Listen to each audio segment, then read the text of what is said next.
Halo semuanya, selamat datang di sesi eksplanasi kita kali ini. Hari ini kita bakal bedah tuntas sebuah kerangka kerja akar rumput yang benar-benar luar biasa. Bayangin, sistem yang tadinya bikin guru-guru ngajar sendiri-sendiri disulap jadi sebuah kesuksesan kolaboratif buat anak murid. Keren kan? Yuk, langsung aja kita bahas. Nah, subjek bahasan kita hari ini adalah komunitas belajar SMAI di SMPS Tunas Agro Subur Kencana.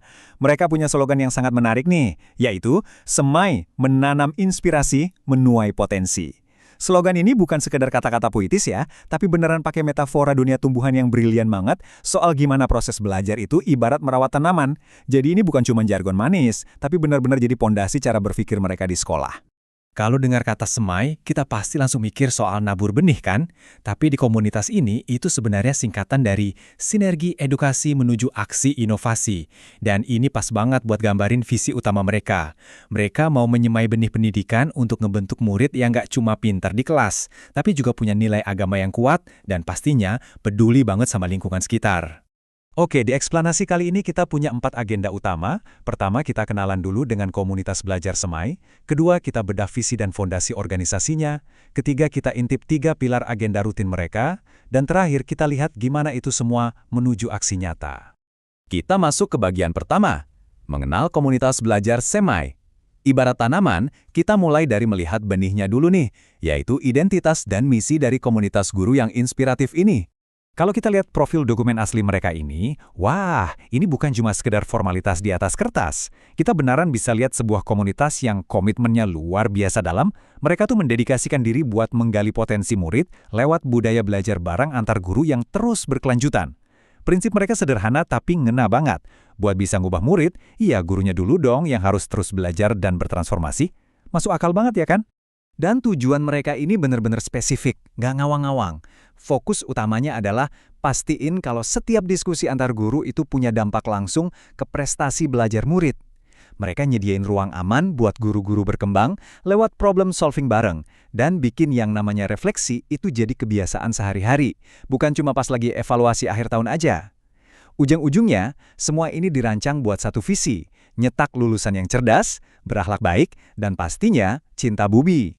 Lanjut ke bagian kedua, visi dan fondasi organisasi. Tadi kan benihnya udah, nah sekarang kita cek tanahnya. Fondasi struktur kayak gimana sih yang bisa bikin budaya kolaborasi yang keren ini tumbuh subur tanpa kepentok birokrasi yang ribet? Coba perhatiin deh, struktur organisasi mereka unik banget karena sangat ramping.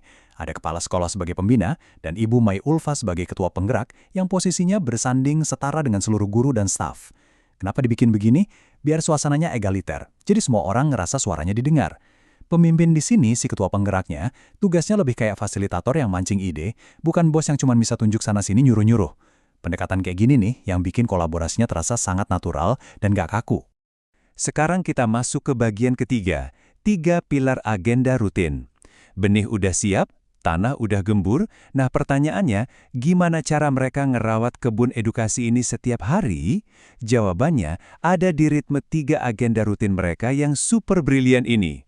Pilar pertama namanya pupuk ide. Ya, kayak tanaman yang butuh nutrisi rutin supaya sehat, agenda ini juga jalan secara konsisten seminggu sekali. Tempo sesinya cepat, energinya tinggi, dan pastinya sangat praktikal untuk diterapin. Sesi mingguan ini cuma butuh waktu 60 menit aja loh, sangat efisien. Jadi satu orang guru bakal presentasiin satu metode ngajar atau media kreatif yang udah terbukti sukses di kelasnya. Nah, abis itu, guru-guru lain bakal ngasih masukan. Dan yang bikin seru, mereka bakal langsung diskusi bareng mikirin gimana ya caranya metode sukses ini diadaptasi ke mata pelajaran yang lain. Jadi ilmu bagus itu nggak cuma mandek di satu guru, tapi langsung nyebar cepat layaknya benih di tiuk angin. Pilar kedua ini yang ngajak kita nyelam lebih dalam lagi, nembus permukaan. Namanya akar refleksi, dan ini rutin diadain setiap 2 minggu sekali. Nah, bagian paling mind-blowing dari pilar ini adalah gimana mereka ngubah total cara berpikir guru. Kalau biasanya kita kumpul ngebahas nilai anak yang jelek sambil pusing sendiri, di sini nggak gitu. Guru-guru bawa hasil ulangan atau tugas murid, terus nanya ke diri sendiri, kenapa ya murid kesulitan di bagian ini? Dan pertanyaan yang jauh lebih menantang, apa yang harus kita ubah dari cara kita ngajar? Hasil perenungan ini semuanya dicatat rapi di jurnal refleksi buat jadi panduan perbaikan. Wah, ini sih level akuntabilitas yang luar biasa tinggi. Setelah ngasih pupuk dan merawat akar, pasti bakal muncul tunas baru kan? Inilah agenda rutin ketiga mereka yang namanya Tunas Kreasi. Karena ini adalah inovasi berbasis proyek yang skalanya lebih besar, jadi cukup dilakuin satu kali aja tiap semester. Di Tunas Kreasi ini nih, kolaborasi lintas mata pelajaran bener-bener mekar jadi karya nyata buat anak-anak. Contohnya keren banget. Bayangin guru agama, guru IPA, sama guru seni bikin proyek kolaborasi bareng. Mereka ngubah halaman sekolah jadi media belajar yang nggak cuma ngajarin konsep sains soal alam, tapi juga nilai-nilai spiritual. Ini benar-benar ngebuktiin kalau visi cinta alam mereka itu bukan sekedar tulisan di tembok, tapi langsung diwujudin dalam pengalaman belajar sehari-hari. Akhirnya, kita sampai di bagian keempat, menuju aksi nyata. Gini deh, semua diskusi seru, pemupukan ide, dan akar refleksi yang kita bahas dari tadi bakal sia-sia aja kalau nggak ada hasil panennya di lapangan. Setuju nggak? Makanya, dari semua kerangka kerja SMEA yang udah kita bedah, ada satu aturan emas yang nggak boleh dilanggar ya. Setiap pertemuan itu wajib, tanpa kompromi, diakhiri dengan rencana tindak lanjut yang konkret, atau yang sering mereka sebut dengan singkatan RTL.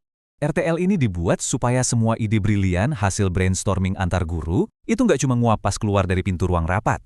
Aturan ini mastiin kalau hasil diskusi beneran diaplikasiin langsung ke dalam kelas dan kerasa dampaknya sama murid-murid. Intinya, nggak ada rapat yang cuma sekedar rapat, semuanya harus jadi aksi.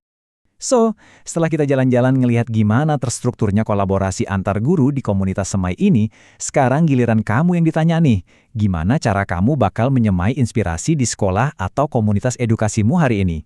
Yuk, coba mulai dari satu benih kolaborasi sekecil apapun dan bersiaplah buat menuai potensi yang luar biasa.